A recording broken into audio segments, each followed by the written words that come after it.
जहाँ पर लोग हक से मेरा नाम लेकर मुझे अपना बेटा अपना भाई मानकर बुलाते हैं, क्योंकि वो रिश्ता बचपन से रहा है।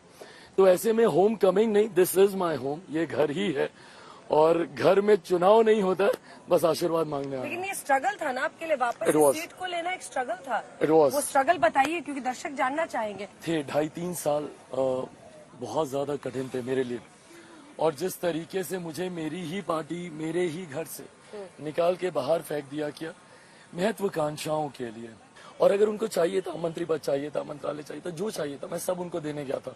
अगले दिन के वो विजुअल्स आपके आर्काइव में हैं, मैं टाइफॉइड में था, कैंडुला हाथ पे लगा हुआ था, उस हालत में भी मैं घर गया था। 1.5 घंटे तक किसी ने दरवाजा नहीं खोला। जी, रामविलास जी से मेरा आखिरी इंटरव्यू याद है, जब उन्होंने ऑन कैमरा तो हल्के में कहा था, लेकिन ऑफ कैमरा मुझे कहा था कि नरेंद्र मोदी के साथ रिश्ता कराने वाला अगर कोई है तो वो चिराग पासवान है। इसका मोदी फैक्टर क्या है? थैंक गॉड आपने बोला साथ मिला, थैंक गॉड बोला मोदी फैक्टर है, क्योंकि अभी तक मुझे सिर्फ ये ताने पड़ते थे कि बड़ा अपने आप को हनुमान कहता था, क्या हुआ? क्योंकि उन 2-2.5 सालों में मैंने बहुत ये ताने सुने हैं कि बड़ा हनुमान कहता था, क्या हुआ? ये एक तरफा प्यार, एक तरफा समर्पण, कोई कभी समझ ही नहीं पाया मेरा रिश्ता मेरे प्रधानमंत्री से। पापा ने जो कहा बिल्कुल ठीक कहा, क्योंकि उस वक्त भी मेरा वो समर्पण मेरे प्रधानमंत्री के प्रति था। अंजना जी, मैं 21वीं सदी का पढ़ा लिखा युवा हूँ, मैं जात पात धर्म मजहब में नहीं मानता। पहली बात 2014 में एक प्रधानमंत्री आए जो 125 करोड़ देशवासियों की बात करते हैं।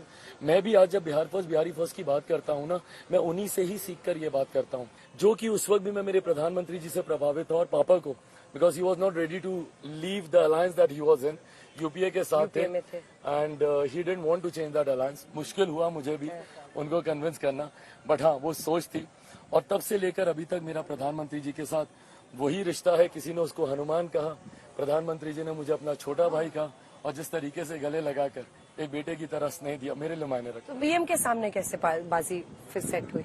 मेरे सबसे मुश्किल समय में जब पापा हॉस्पिटल में थे, तब तो दिन रात, मतलब imagine a prime minister giving you a call 2 times a day, दिन में 2 बार डायरेक्टली मेरे मोबाइल पे फोन करते थे, और कोई ये नहीं कि उनका कोई पीए या कोई अधिकारी फोन लगा के दे रहा हो, खुद वो फोन पर होते थे। मेरे लिए बहुत बड़ी बात थी, मेरे परिवार के लिए बहुत बड़ी बात थी। मेरा अगला सवाल ऑन अ लाइटर नोट है, इसको आप इमोशनली मत लीजिएगा।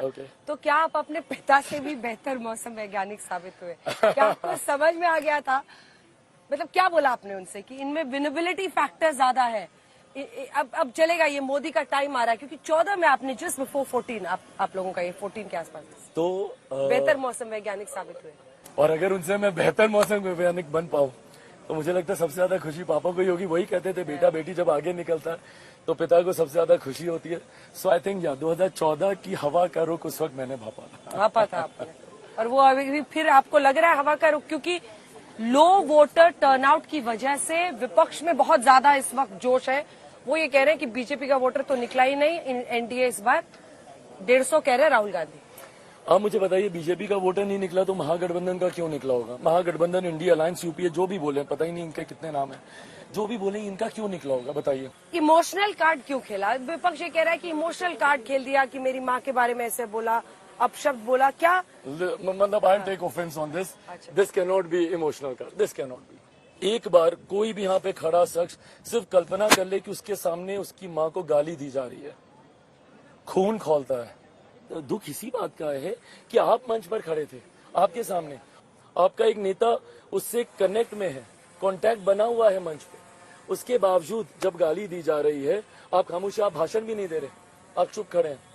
You are allowing him to complete all the गाली गलोच, उसके बाद तब तक आप चुप खड़े रहे। तो ऐसे में इस बात का दुख मेरे लिए, अभी मेरी कल मुलाकात हुई पटना एयरपोर्ट पे, राबड़ी जी मेरी माँ है, वो मैं आज भी उनके पहुंच होकर, कल भी मैंने पहुंच होकर एयरपोर्ट के लाउंज में मैंने उनका आशीर्वाद लिया। वो है मेरी माँ, पीरियड, बात खत्म। कोई मेरे सामने उनको, मेरी बड़ी बहन मीसा दी को, किसी को ऐसे गाली देगा मैं मुंह तोड़ जवाब दूंगा। आपको ये विश्वास हो रहा है कि आप नीतीश बाबू की टीम में चले गए? सो नाउ राष्ट्र हित में अंजना जी मैं मानता हूँ, डिबेटेबल, बट मैं मानता हूँ मेरे प्रधानमंत्री का तीसरी बार प्रधानमंत्री बनना अनिवार्य है, मतलब जरूरी है, इस पे कोई बहस नहीं हो सकती। मैं मानता हूँ उनके प्रधानमंत्री बनने के लिए गठबंधन के हितों को प्राथमिकता देना जरूरी है। तो ऐसे में उस गठबंधन के हितों को साधना भी मेरी प्राथमिकता थी। बहुत मैच्योरिटी के साथ मेरे मुख्यमंत्री ने और मैंने आई थिंक इस सिचुएशन को हैंडल किया है। कांग्रेस पार्टी का मैनिफेस्टो क्या मुस्लिम लीग का मैनिफेस्टो है? अच्छा, अब हम लोग ये कहने के लिए तो नहीं कह रहे, वो वीडियो ऑडियो सबने सुना है, जहाँ पूर्व देश के प्रधानमंत्री आदरणीय मनमोहन सिंह जी ने बहुत कैटेगोरिकली और बहुत स्पष्ट तरीके से कहा है कि देश के संसाधनों पर अगर पहला हक किसी का है तो वो एक धर्म विशेष का है। बिहार में अब की बार कितनी सीटें? 40। मंत्री बनेंगे 2024? कोई बड़ी बात नहीं है, जिनके लिए बड़ी बात थी उन्होंने घर पार्टी परिवार तोड़कर उसको हासिल कर लिया। मैं जिनका खून हूँ, रादर बचपन से जैसे हनुमान वाला ताना बन गया था, मंत्री का बेटा भी ताना ही था मेरे लिए। लेकिन बोलने में कम से कम आप इतने माहिर हो गए हैं एक एक शब्द में जैसे लगता है तराजू में तोल कर आप बोलते हैं, और अच्छा भी बोलते हैं। ये भी आपने पापा से ही सीखा है। ये भी उन्हीं से सीखा है।